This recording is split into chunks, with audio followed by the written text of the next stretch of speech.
If you're wondering how many lays is too many, this many. Five.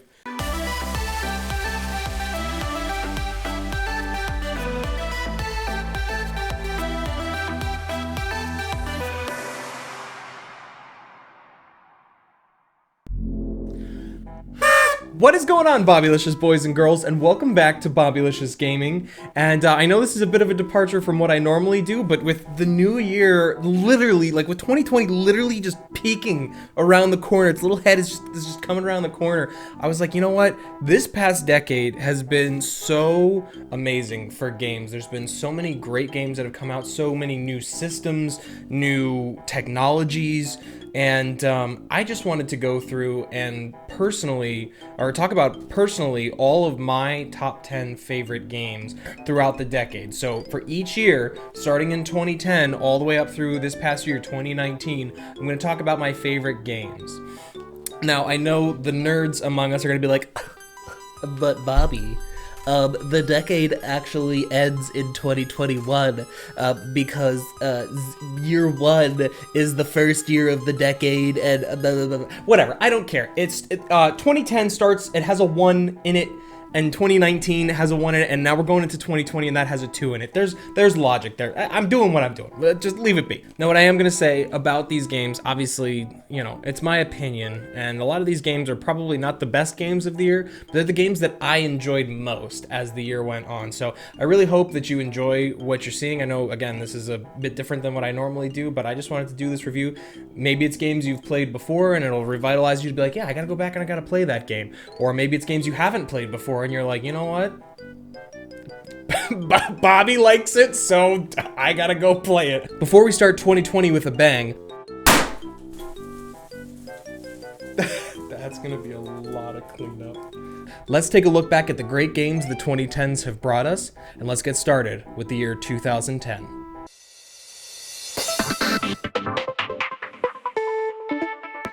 2010, a new decade has begun, and video games are more popular than ever. With the Xbox 360 and the PS3 systems dominating the market, and Nintendo kind of being there with the Wii, surviving off nostalgia from Wii Sports and a bunch of third-party titles, everyone wanted to showcase the power of their systems. And my top game for 2010 is one game that I feel really pushed the limits of the Xbox 360 system, Mass Effect 2. Mass Effect 2 is a third-person shooter role-playing game released for Xbox 360 and PC in January of 2010, and ultimately PS3 in January of 2011. In the game, you play as Shepard, an elite soldier called upon by the interplanetary governments of the galaxy to help stop an invasion of synthetic machines called Reapers, who are seeking to wipe out the organic life of the Milky Way.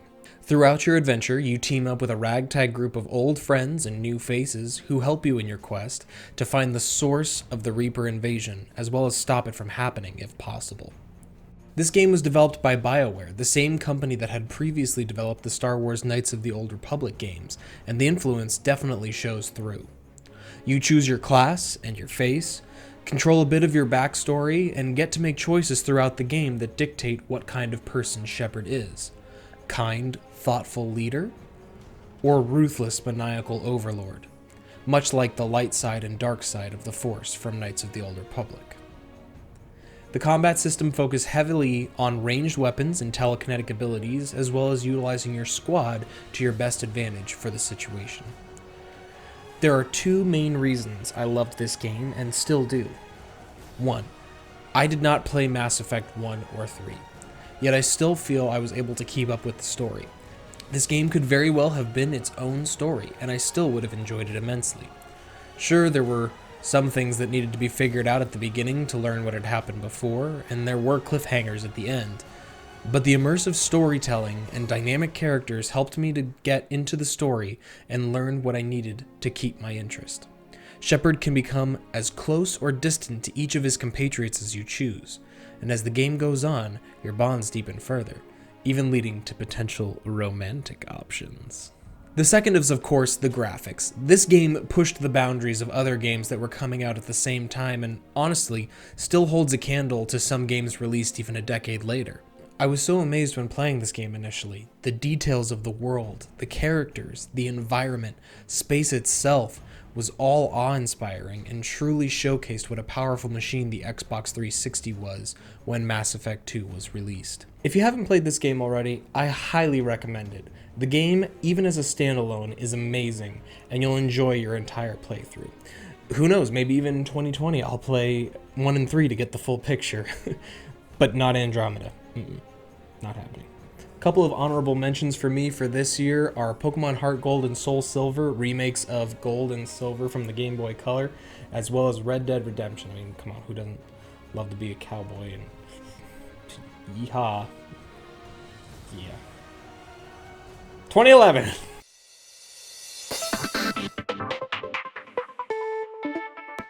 Alright, let's get into my number one game of 2011, but first I'm going to eat this here Mento so I have fresh breath and so I can keep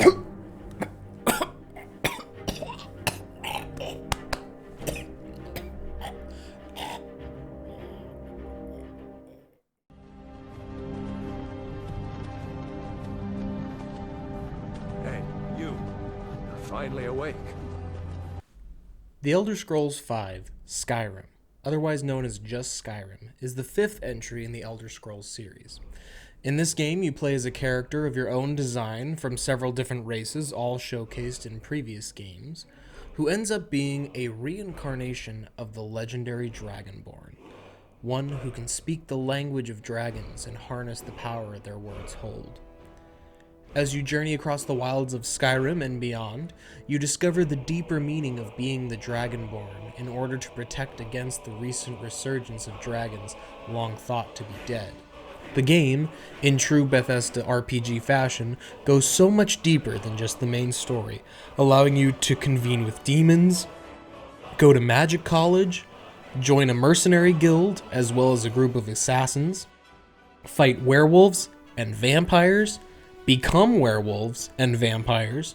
You can use broadswords and axes and magic, but we all know you're going to default back to sneaking bows and daggers for that sweet, sweet bonus damage. Plus, I mean, come on, the Nightingale set is the coolest in the game, let's be real. The game has been remade in HD and released on pretty much every system at this point, even in VR. It's been a driving force for Bethesda for almost a full decade. I personally own 4 copies on various systems and have played probably 10 to 12 different characters over the years. What amazes me most about the game is the amount of detail put into it. Through all my playthroughs, there have been new events and new situations that I'd not run into before. Exploring a new house or cave you hadn't previously always leads to some new discovery that helps keep the game fresh. With this much content comes a multitude of bugs as well, but that helps add to the charm and humor of the game in my opinion, more so than being a frustration. The voice acting and characters are dynamic as well. There are literally like 5 voice actors for this game, but they're able to give each one they play a unique feeling. It also has one of my favorite characters in all of video games. I love him so much, I even named my cat after him. Mike is tired now. Go bother somebody else. While Skyrim was my favorite game of 2011, there are some honorable mentions that I wanted to throw in there. Portal 2, The Legend of Zelda Skyward Sword, and Batman Arkham City. All also excellent games, but Skyrim was my number one for that year. With that being said, let's go straight into 2012.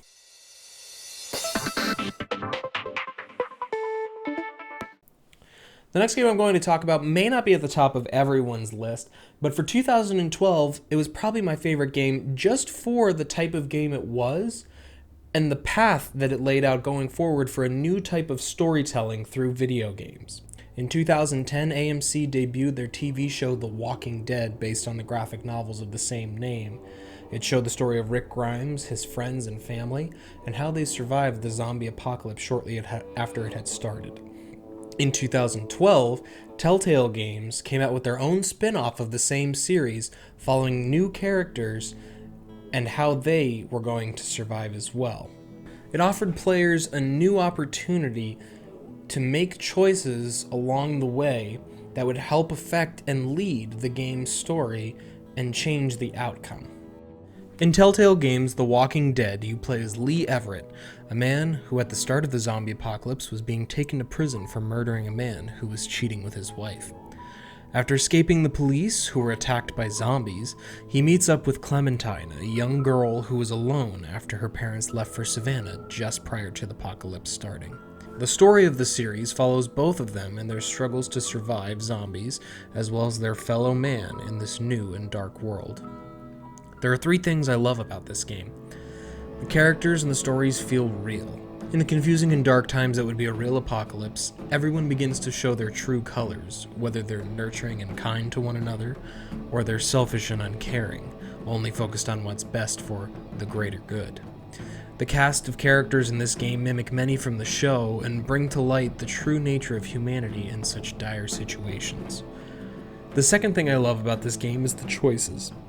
While many of the choices are played up for dramatic effect, a vast majority of them make you stop to think how you truly would handle the situation.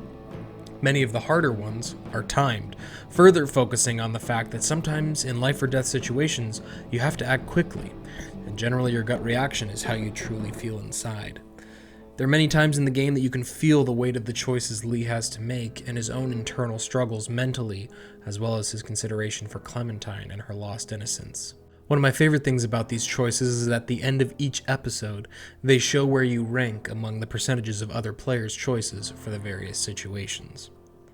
The third thing is the game's style. The art feels like it's straight out of a graphic novel and somehow simultaneously takes us out of the realm of realism while also making the game oddly more human. The game was quite successful in its first season, leading on to multiple seasons of the same game being created, as well as other great games by Telltale following similar art style, as well as gameplay options, such as The Wolf Among Us, Batman the Telltale series, Game of Thrones, and Tales from the Borderlands.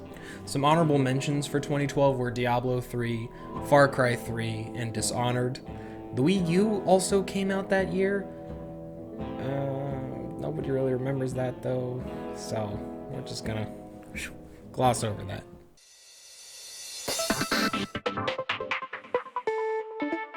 In 2013, Microsoft debuted the Xbox One, and Sony released the PlayStation 4, both ushering in a new generation of console gaming.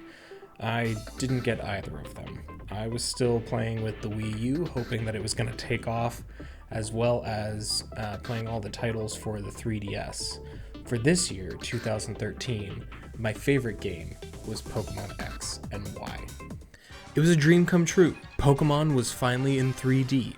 Sure, they had done it before with games like Pokemon Colosseum and Pokemon XD Gale of Darkness, but this was a full new generation, and there was much to be explored. You depart in the Kalos region, a representation of the country of France, complete with fancy schmancy Eiffel Tower. As far as Pokemon games go, this one was pretty standard. You had your evil team that wanted to take over the world, your legendary Pokemon, your 8 gym badges, your Pokemon League to defeat with the goal to become champion. You wanted to catch them all and train them to be the very best. But there was something unique about this game. As a 22-year-old at the time, it had been a while since I invested such an amount of time and effort into a Pokemon game.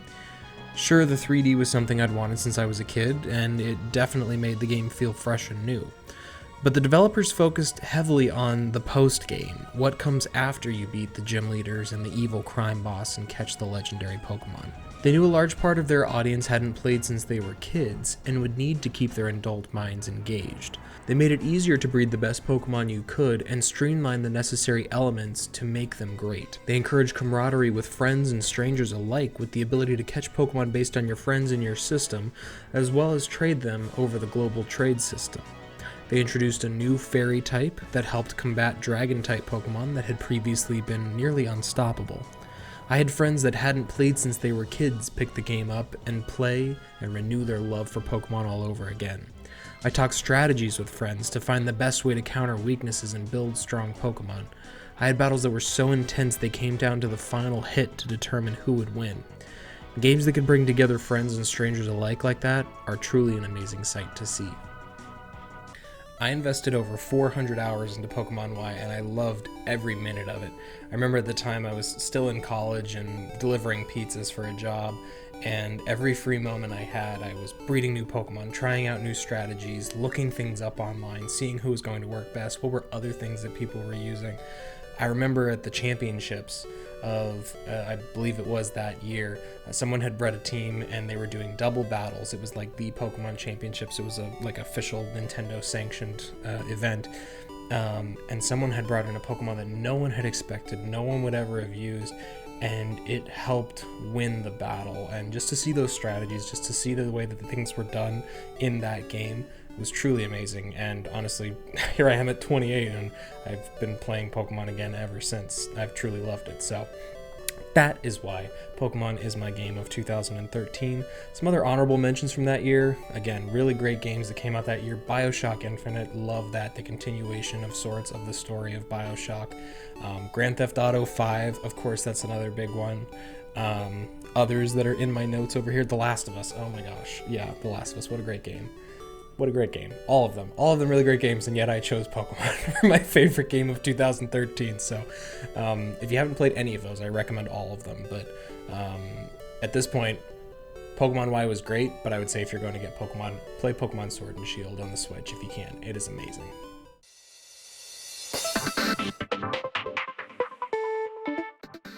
2014 was kind of a quiet year for games. I feel like I was still banking on the success of the Wii U potentially becoming a thing that never happened, and there really wasn't much else that was great that year. But the one game that came out that year that really sticks out in my mind is Shovel Knight.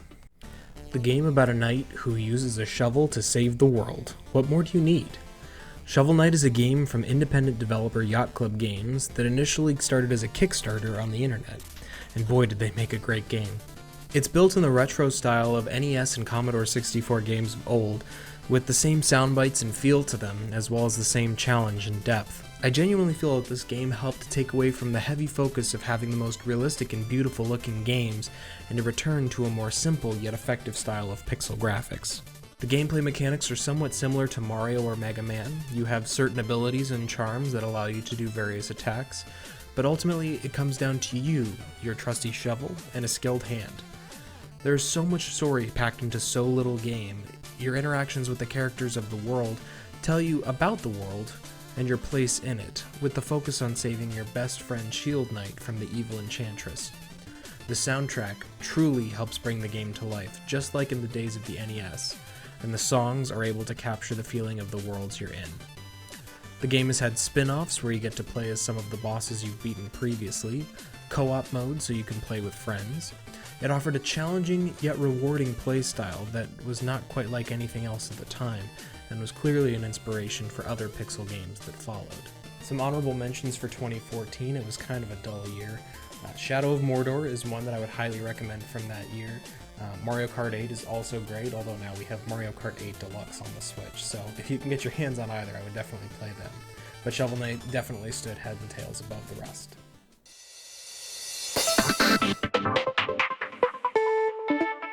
I'm going to start 2015 off with the honorable mentions because I just want to showcase how many great games that came out that year and how I picked none of them as my favorite game of the year.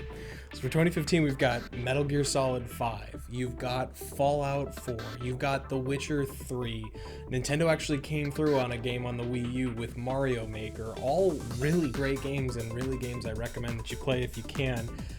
But my choice for my favorite game of 2015 is Ark: Survival Evolved. I'm not even really sure where to start with Ark. In this game, you wake up on a beach with a weird diamond in your arm that you scratch, and from there, you have to survive. And it's not easy. There's no real tutorial or recommendation, the game just throws you into a world and wishes you well. As you start to collect resources, you'll accidentally run into a raptor that promptly eats you. You'll get bit by a snake and fall asleep, then drown in the water. You'll check if a Yeti is friendly or not, and then get pummeled to death. And all of that will happen within the first 30 minutes. But soon you'll build a little house and start working your way up from the Stone Age to modern technologies.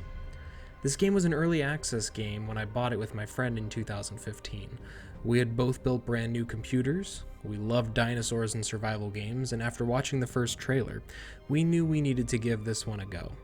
Since then, we have both sunk more than 1,000 hours into the game and have watched it develop into a full-fledged game over the years before our eyes. While normally I laugh at the idea of supporting an early access game because of the potential for them to be abandoned, I will hand it to ARK that the development team was always hard at work with this game. Each month there were new dinosaurs, new maps, new features to try, and we always eagerly awaited each update. Unlike most survival games on PC, where you have to play online with more difficult communities and players, looking at you, Rust, ARK is just as fun to play PvE, player versus environment, with a few friends as it is to play online, possibly even more fun. The main goal of the game is to survive, tame your dinosaurs, build up your base, and learn new technologies. And ultimately, if you're feeling brave, take on the area boss and earn even stronger skills and progress to the next world. Again, I know, there were much other greater games that came out in 2015, but this is the one that most captured my attention during that year as I sunk as many hours as I did into it.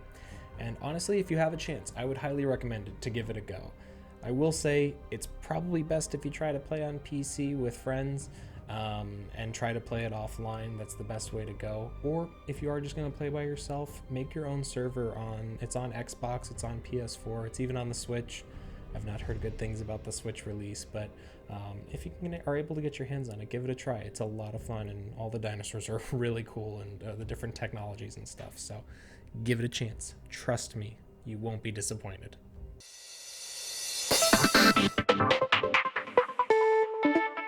All right, I really want to get into 2016, but real quick, I gotta just take a bite of this donut real quick because I need the energy to.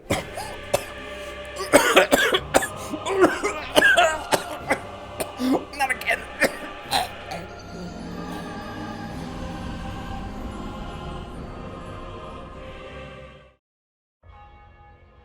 Dark Souls 3 is a game about something.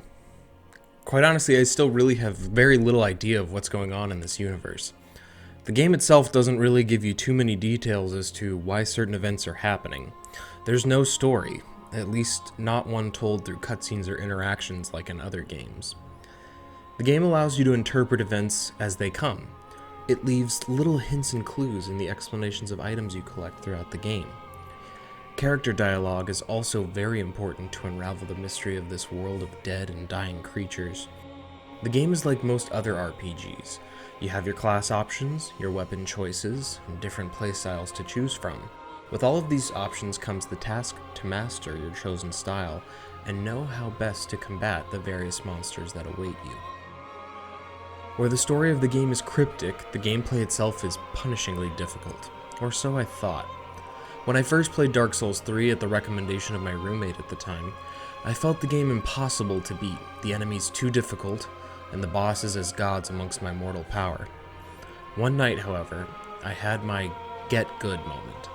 The common joke among Dark Souls players when people ask how to beat it is that you simply need to get good. I never understood this until that moment, and from there I felt I understood the game. It's all about timing, knowing your own character, and learning the patterns of the enemies you face. Another great aspect of the game is what can loosely be called the multiplayer. You have the opportunity to summon help of other players who have beat the area, or be invaded by enemy players looking to defeat you in player versus player combat. This adds to both the challenge and charm of the game, providing a unique experience like one not found in many other games. This was the first game in the series I had played, and went on to beat the others as well. Nothing is more rewarding than beating these games, as they are extremely challenging. Even when you feel you have the mechanics down, it will test your limits. And overcoming those obstacles is all the fun of the game.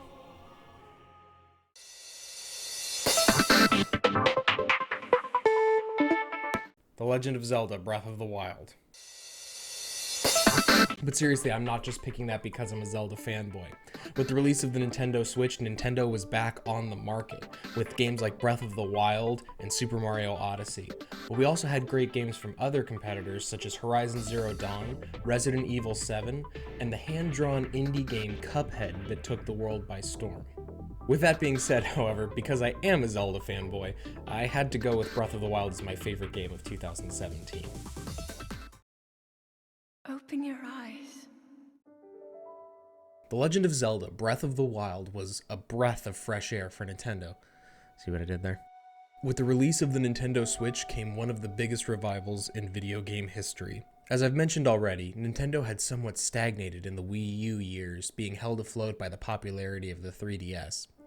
Nintendo had been teasing for years the release of Breath of the Wild, and with its cross-platform release of Breath of the Wild in 2017, they were back in the ring as a contender, and some would argue, even holding the belt once again. As for the game itself, Breath of the Wild is a fantastic open adventure that allows you to explore and customize your gameplay as you see fit. The land of Hyrule is once again being terrorized by the evil of Ganon, and it's up to Link to save the day. Link has been asleep for 100 years, and while he rebuilds the pieces of the past, he learns the truths of the present and pieces together his role as the hero of a corrupted Hyrule. Where most previous titles had moderately linear story going from point A to point Ganon, in Breath of the Wild you can literally do as much or as little of the story held within as you wish before facing the final challenge. You can hunt, you can fish, you can cook, you can fight, you can sneak, you can pick up the remains of your memories and understand who you are, or gather your courage and face evil through bravery alone. With an advanced physics engine that sometimes errs on the side of comical, you must delve into the shrines of ages past to find the power to face Ganon. The game has done so well, a sequel is even planned for the coming years, to further tell the story of this distant future Hyrule, and further unlock the secrets of how it came to be as it is.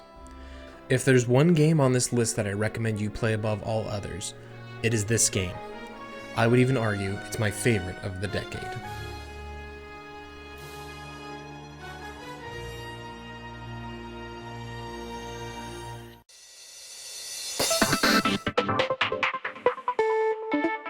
If 2017 was Nintendo's year, 2018 was Sony's. With priority focus for games like Monster Hunter World and Red Dead Redemption 2, as well as exclusive content such as Spider-Man and Detroit Become Human, Sony answered back to Nintendo's year of revival with a counter of excellent content. But there was one game that stood above the rest of them. One would even say it was a god among men. I don't know why I did that accent. Kratos, the Greek god of war, returns again. With his conquest of Olympia and his defeat of his father Zeus in God of War 3 complete, he settled down and started a life in Midgard, a far departure from his home in Olympia to a peaceful life among the realm of Norse mythology. The game opens with Kratos and his son Atreus, also known as Boy. Boy! Boy! Slow down, boy. As they set about the quest of performing the last rites of their wife and mother according to her wishes and Norse tradition. As you venture forth, you battle Draugr, Norse versions of zombies basically, trolls, elves, and various gods of the Norse pantheon that have discovered Kratos' true identity, something he's kept secret for years, and not even his son knows. The combat in this game is stellar. It was a nice departure from the hack and slash style of the previous titles and focuses much more on a combat style of parries and blocks, timing and efficiency, while also allowing for ferocious godlike strength to be summoned during Spartan rage. Your weapon of choice is the Leviathan Axe, a weapon not unlike Thor's Mjolnir, though instead of the power of thunder and lightning, it has the power of ice. Between swinging combos, throwing and calling the axe, special runes that grant ice powers, this weapon is a mighty force and not to be reckoned with. The boy travels alongside you and aids you with his Talon bow, which was fashioned by his mother, and allows for a unique cooperative playstyle, using Atreus' shots to set up powerful combos. The story is excellent, and the visuals are stunning, and to any that know Norse mythology, there will be many connections along the way, and a fairly clear setup for a sequel. God of War is deserving of its title as Game of the Year for 2018.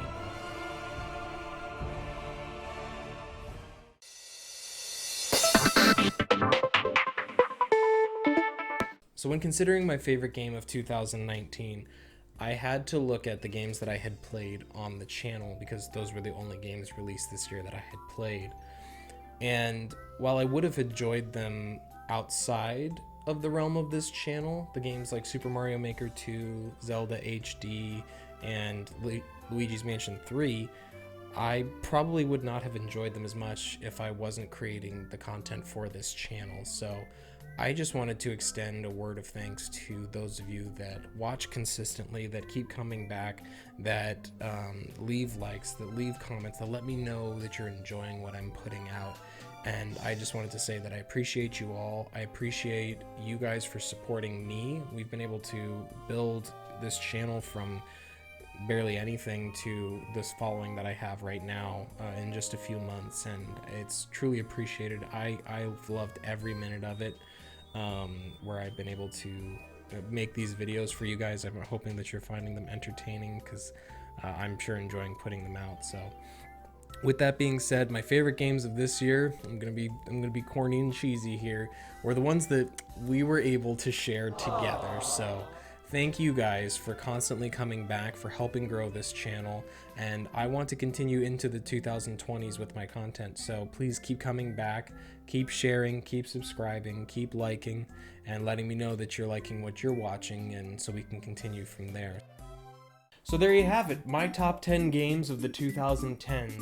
Once again, that's not a comprehensive list. There were a ton of other games that I played that I really enjoyed, but I wanted to give a special shout out to the ones that really meant a lot to me throughout the decade. I want to hear from you guys though. What were your favorite games of the decade? Were there any that I missed that were really important to you during that time?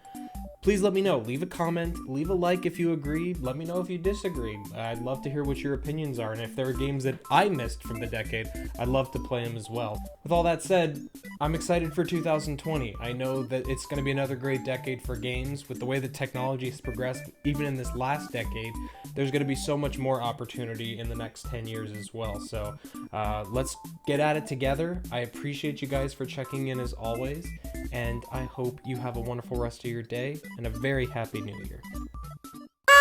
Happy New Year, everyone. Here's to 2020, and I got 3 of these, and I wanted to just shoot one of them off. They made an insane mess. I forgot about the confetti. But you know what? I'm just gonna it's so loud and messy. Ah! Happy New Year! Here's to 2020. Come on back. Bobbylicious Gaming. Thanks for checking in as always. I hope you have a great rest of your day.